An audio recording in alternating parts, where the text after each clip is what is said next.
Ulfinaan waamamne akka cidha kana, inni gooftaan fedhu gaa'elisa kana. Faarfadhaa misirroo harri hunda caala, umurii dheeradhaa akka Maatusaalaa. Ulfinaan waamamne akka cidha kana, inni gooftaan fedhu gaa'elisa kana. Faarfadhaa misirroo harri hunda caala, umurii dheeradhaa akka Maatusaalaa. Ulfinaan waamamne akka cidha kana, inni gooftaan fedhu gaa'elisa kana. Faarfadhaa misirroo harri hunda caala, umurii dheeradhaa akka Maatusaalaa.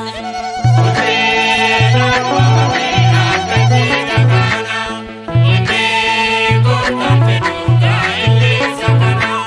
Faarfadhaa misirroo harri hunda caala, umurii dheeradhaa akka Maatusaalaa. Addaamtu Hewaaniin argate, gammadee ofitti fudhate. Amma reefuu ta'ee gammada, gargariin bahina, isin qaama tokko miti foon adda addaa. Ulfinaan waamamne akka cidha kana, inni gooftaan fedhu gaa'elisa kana. Faarfadhaa misirroo harri hunda caala, umurii dheeradhaa akka Maatusaalaa. Kadhaa dargaggummaa dhaga'ee, gaa'ila ulfinaan sin ga'ee.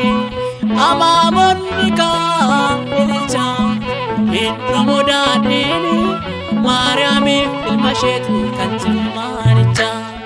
Ulfinaan waamamne akka cidha kana, inni gooftaan fedhu gaa'elisa kana.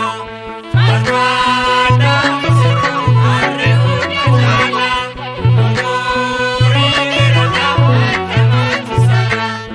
Foon Kiristoosin nyaattaniittu, dhiiga isaatiin tokkoomtaniittu. Egaa soora kana yaadadhaa, gaaddisa jaalalaa, walitti mi'aawaa ba'aa walii baadhaa.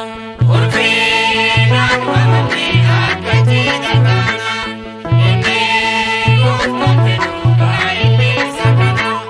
Faarfadhaa misirroo harri hunda caala, umurii dheeradhaa akka Maatusaalaa. Faarfadhaa geggeessaa misirroo, dhibbeedhaan gumachaa mararoo. Ammanumaa mannaadhaaf abbaa, horaatii baay'adhaa.